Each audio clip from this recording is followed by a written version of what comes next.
The Edmonton Elks are 1.5 point favorites over the Toronto Argonauts on Friday night at Commonwealth Stadium, where the home side will wrap up their season.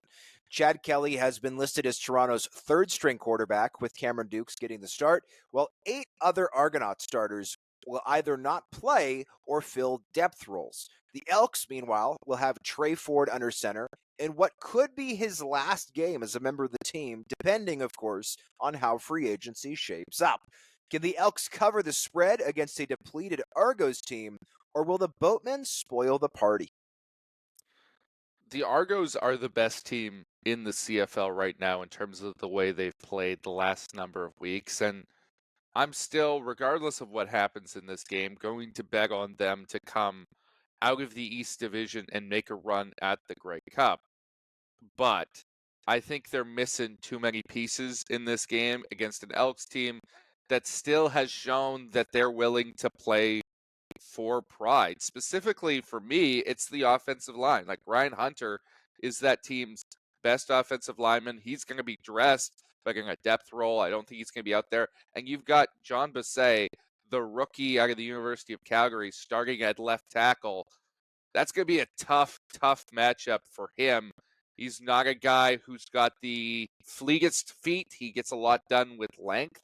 Hopefully he's improved over a full season of practice with the CFL team, but I just don't buy that he's going to be effective protecting Cameron Dukes' blind side in this game against what can be a fairly effective Edmonton pass rush. I think that's going to hamper them offensively, and Edmonton can sneak out a victory here in their final game of the regular season. Toronto's best defensive back, Deshaun Amos, will not play in this game. Tyshawn Blackburn, draft pick out of the University of Alberta, will make his first career start at middle linebacker. And Wynton McManus will not play in this game. He was really the straw that stirred the drink in Toronto all season long. That defense looked completely different for much of the first half of the season when he was out, and became arguably the league's best unit once he was back in. I do think that this game will be close, and I am bullish on Jack Cassar, who is starting for the Argonauts at middle linebacker, currently leading the CFL in special teams tackles.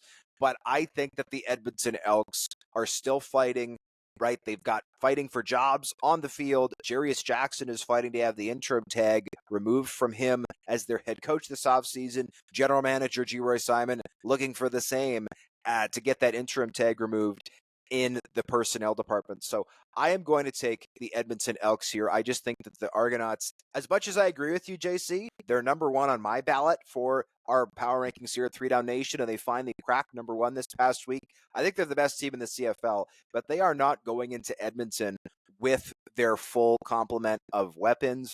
This is a depleted roster, and I think Edmonton can take advantage, get one last win at home before their season is done.